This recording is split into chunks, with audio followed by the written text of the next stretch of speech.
Welcome back viewers, एक बार फिर आपको खुशामदीद कहेंगे मॉर्निंग स्पॉट के अंदर। और आज आप देख रहे होंगे फिजिकल सेट पे भी मैं अकेला हूं, क्योंकि हमारी जो को होस्ट हैं अफशीन, वो ज़रा सी तबीयत की नासाजी की वजह से आज नहीं ज्वाइन कर सकी। और उन्होंने पैगाम दिया है कि वो आप सबको बड़ा मिस कर रही हैं। अभी ब्रेक के अंदर उनसे बात हो रही थी तो वो आप लोगों को बड़ा याद कर रही हैं। उनको भी बड़ा मज़ा आने लगा है आप लोगों से चिट चैट करना, और फिर आप लोगों का रिस्पांस और जो फीडबैक आप लोग दुनिया भर से हमारे सोशल मीडिया के ऊपर देते हैं। क्योंकि अक्सर ऐसा होता है कि टेलीविज़न के ऊपर आजकल कम लोग देखते हैं, सोशल मीडिया पर जब आप लाइव होते हैं तो ज़्यादातर वहाँ से देखा जा रहा होता है, तो साथ साथ कॉमेंट भी कर रहे होते हैं। मतलब ऐसा लगता है कि मुझे टीम बता रही होती है, ऐसा लगता है किसी टॉपिक पर मैं डिस्कशन करता हूँ तो वो सवाल जवाब में कूद जाते हैं, वो अपनी जो राय होती है वो देना शुरू कर देते हैं। तो ये बड़ा आप लोगों के साथ मोहब्बत का रिश्ता है।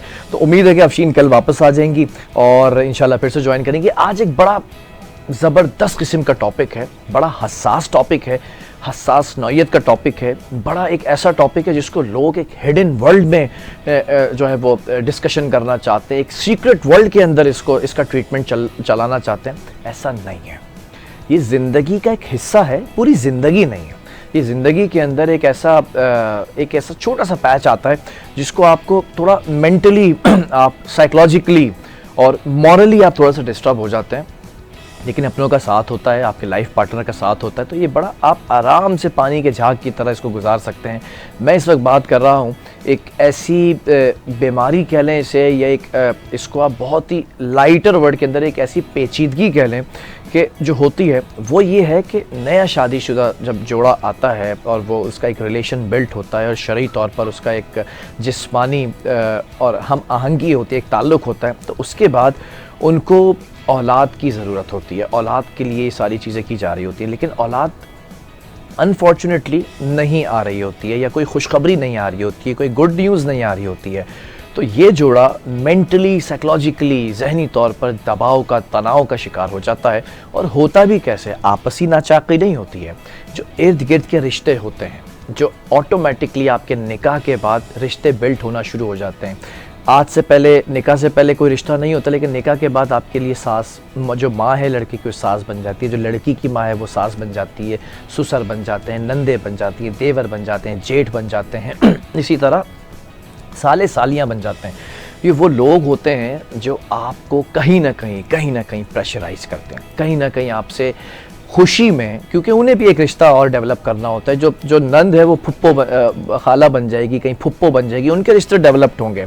जो सास है वो दादी और नानी बन जाएंगी। तो वो अपने रिश्तों के लिए आपको कहीं ना कहीं ऐसा खूबसूरत जुमला गलत अंदाज में दे देते हैं कि आप तनाव का, दबाव का शिकार हो जाते हैं। वो कभी कभी कहते हैं कि भाई खुशखबरी कब आ रही है, तो उस खुशखबरी को आप बड़ा प्रेशराइज हो जाते हैं कि भाई अब मुझे ऐसे कुछ करना है कि खुशखबरी आ जाए।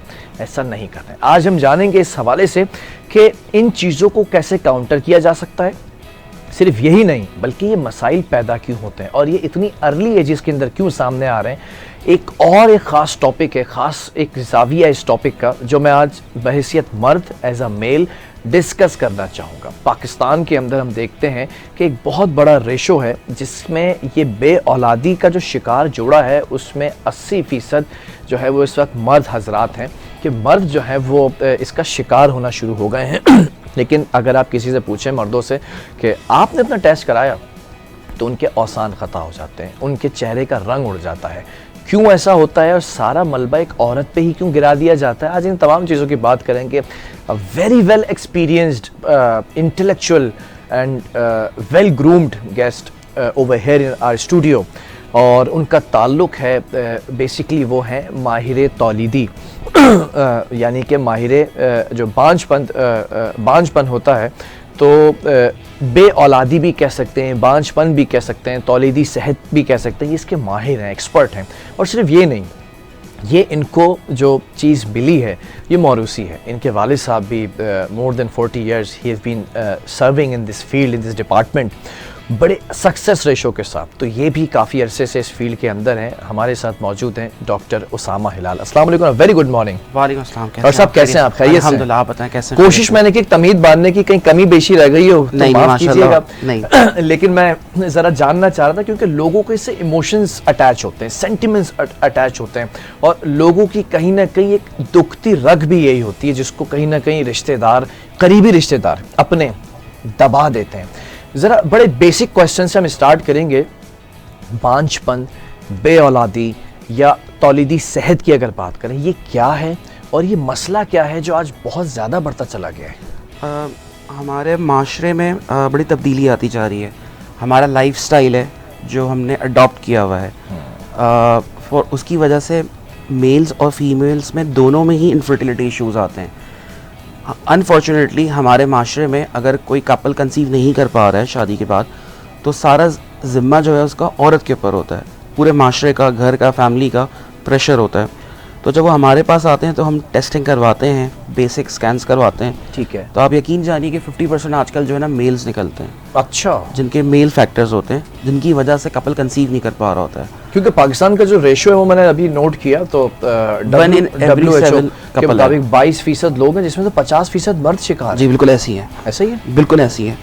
और उसकी वजह से कपल कंसीव नहीं कर पा रहा होता है। और उमूमन ये होता है कि घर की ख़वातीन, बड़े बूढ़े ख़वातीन को, लड़कियों को, बेचारियों को कि फलाना गायनेकोलॉजिस्ट के पास जाओ, फला फॉलिक एसिड खा लो, फलाना कोई हकीम साहब की पक्की खा लो, मतलब ये सब चल रहा होता है। और इवन बहुत एजुकेटेड लोग होते हैं जो इन चक्करों में लगे हुए होते हैं।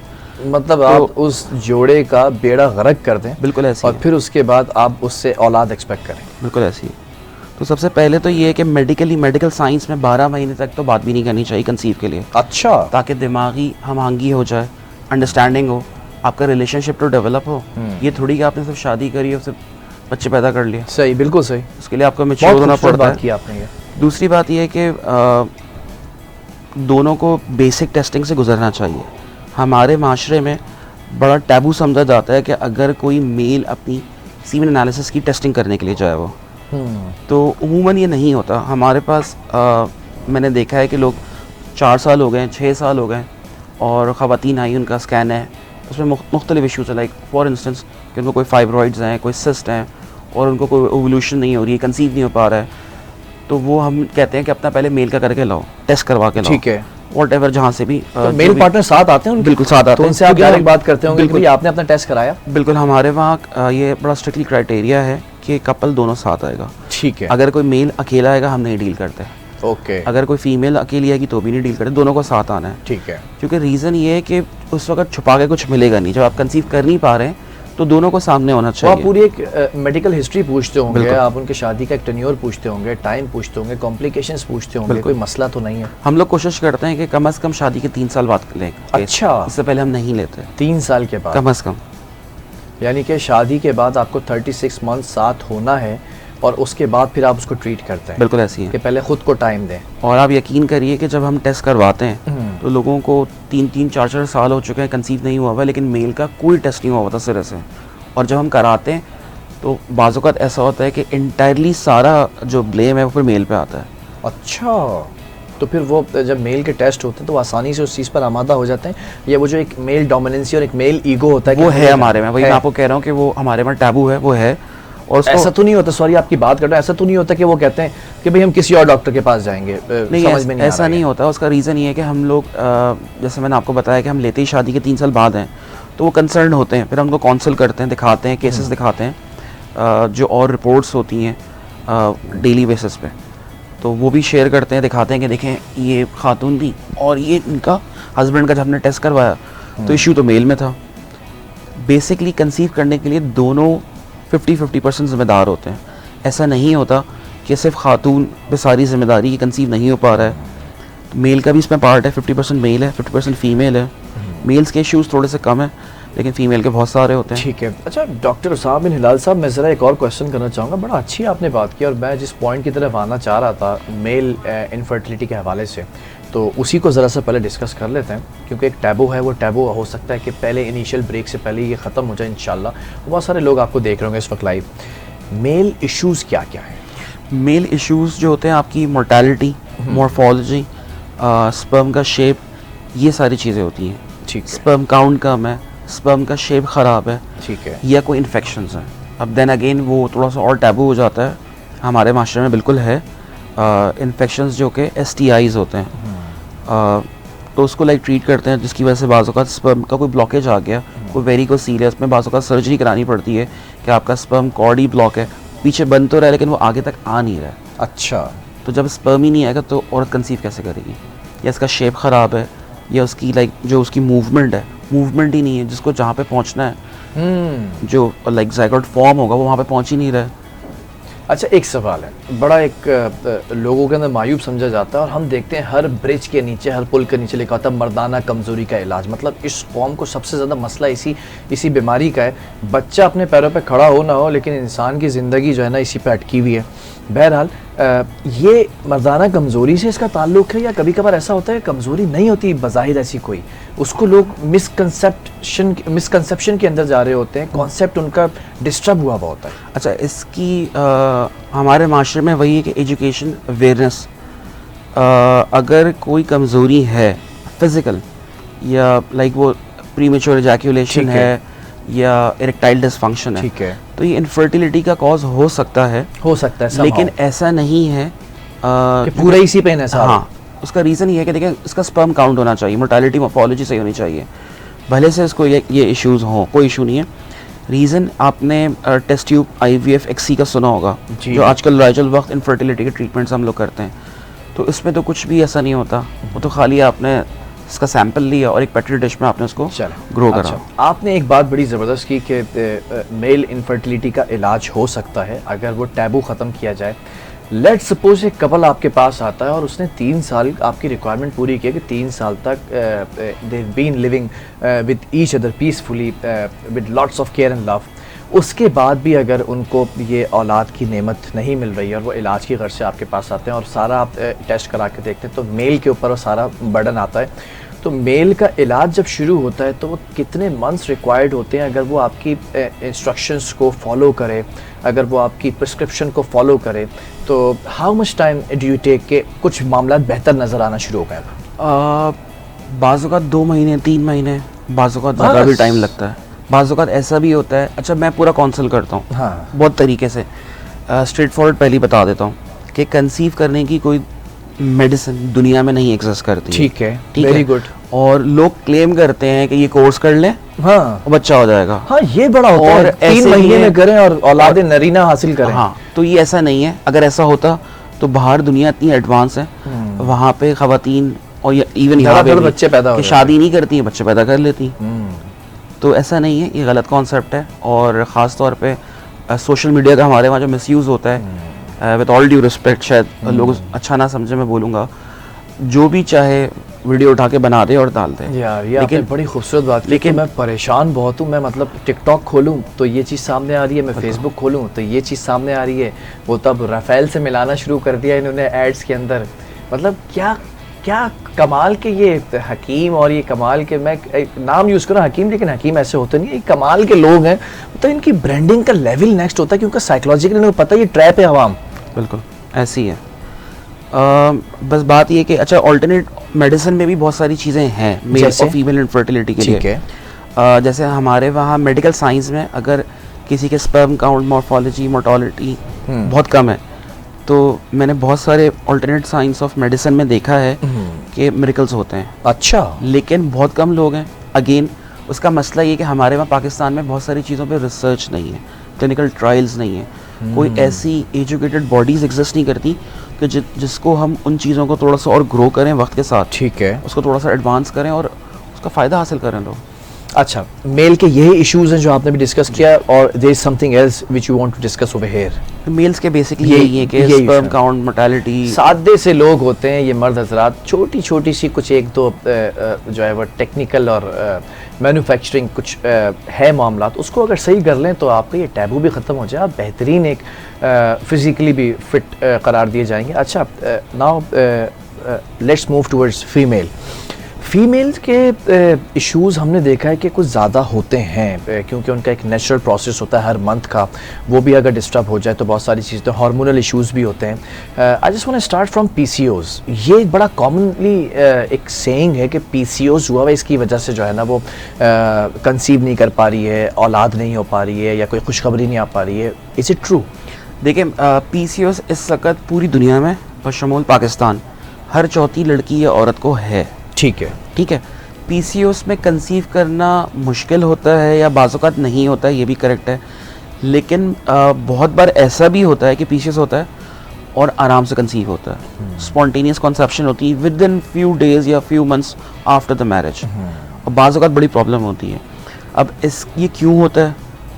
इसकी वजह ये है कि जो मैंने देखा है, ठीक है, वो हमारा लाइफस्टाइल चेंज है, वो हार्मोनल बैलेंसेस, हार्मोनल इम्बैलेंसेस है। लाइफस्टाइल चेंज होने का मतलब क्या है, जरा मैं चाहूंगा लोग समझें आपकी अब देखें, ओबेसिटी बढ़ गई है। हाँ, आपने मोबाइल उठाया, ठक करके आपने रात को फास्ट फूड खाया, सही है, आपके सीरम इंसुलिन लेवल्स बढ़े हुए हैं, वेट बढ़ा हुआ है, जिसकी वजह से पीसीओएस होता है। ठीक है, वेट गेन है, वर्कआउट नहीं कर रहे, ओबेसिटी है, शुगर लेवल ज़्यादा है, ये होता है। इसमें बाज़ औक़ात जेनेटिक फैक्टर्स भी होते हैं, और भी चीज़ें जो इनफर्टिलिटी का कॉज होती हैं। ठीक है, तो ऐसा नहीं है कि पीसीओएस का ट्रीटमेंट मौजूद है। लाइफस्टाइल को मॉडिफाई करें, जंक फूड बंद करें, अपना लाइफस्टाइल चेंज करें, वर्कआउट करें, वेट कंट्रोल करें, वेट रिड्यूस करें, और उसमें कंसीव करती हैं ख़वातीन। बहुत बार ऐसा भी होता है कि बहुत लेट शादी होती है ख़वातीन की। अच्छा, ठीक है, 35-40 मैंने देखी हैं। ठीक है, 40, 42, 43 भी देखी है मैंने भी रिसेंटली। उनको पीसीओएस है और उनको पता भी नहीं और कंसीव भी हो गया, लेकिन कंसीव करने के बाद फिर कॉम्प्लिकेशंस आ जाती हैं कि जैसे शुगर लेवल्स बहुत शूट कर गए, ये सारी चीज़ें होती हैं। तो अच्छा, हमने पीसीओएस की बात की, ज़रा हम बात करें सिस्ट के ऊपर कि अक्सर हम देखते हैं कि ओवरी में सिस्ट रहती है, यही पीसीओएस है या कोई और टर्म, इसको भी क्लियर कीजिएगा। अच्छा, और ओवरी में सिस्ट हो जाती है, ये क्यों होती है, इसका भी असर पड़ता है क्या? बिल्कुल, सिस्ट भी एक कॉज है इनफर्टिलिटी की ख़वातीन में, जो कि one of the most prevailing factors इस वक्त पाकिस्तान में मौजूद है। सिस्ट की कई इकसाम होती है, उसमें से एक इकसाम जो है पीसीओएस है। अच्छा, पीसीओएस होती है, पीसीओएस में जो मल्टीपल छोटी छोटी सिस्ट बनी हुई होती है ओवरीज में, और बाकी दूसरी सिस्ट होती है वो फिर बड़ी होती हैं। और ये ओवरी यानी कि बच्चादानी के अंदर होती हैं, यूट्रस बच्चादानी के अंदर। यस, यूट्रस में होती हैं ये, ठीक है। अच्छा, इससे कैसे बचा जा सकता है और इसका ट्रीटमेंट कैसे, इस पर भी बात करेंगे। बड़ा इंटरेस्टिंग टॉपिक चल रहा है और बड़ी काबिल शख्सियत हमारे साथ बैठे हुए हैं जो बड़े नपे तुले अंदाज के अंदर चीज़ों को समझाने की आपको कोशिश कर रहे हैं, और जब आप इनके पास जाएंगे तो ये बड़ी चीज़ों को खुलकर आपको समझाएंगे। और मुझे इनसे बात करते हुए बेसिकली अंदाज़ा ये हुआ है कि ये डेप्थ जो रूट कॉज है और जो टेल एंड है उसको ये बहुत अच्छे से समझते हैं। उसका भी हम ज़रा खुलासा करेंगे उसामा बिन हिलाल साहब से, जो ये इस वक्त हमारे साथ गेस्ट मौजूद हैं। एक छोटे से ब्रेक से वापस आ रहे हैं। इसका इलाज मुमकिन है या नहीं, या फिर जो सिस्ट होती है हमारी जो प्यारी बहनें हैं उनको, तो उसको कैसे टेक केयर किया जा सकता है और कितना अरसा लगता है, कि कितने अरसे के लिए आप अपनी सास को, अपने ससुर को ये कह सकती हैं ओ माँ जी हो और ताऊ जी इतने टाइम के लिए रुक जाएं, फिर आपकी बेटी जो है खुशखबरी देगी आपको। छोटा सा ब्रेक है, कहीं जाना नहीं है आज आपने, आज आपके मतलब की बात हो रही है। अभी वापस आते हैं, स्टे विद अस।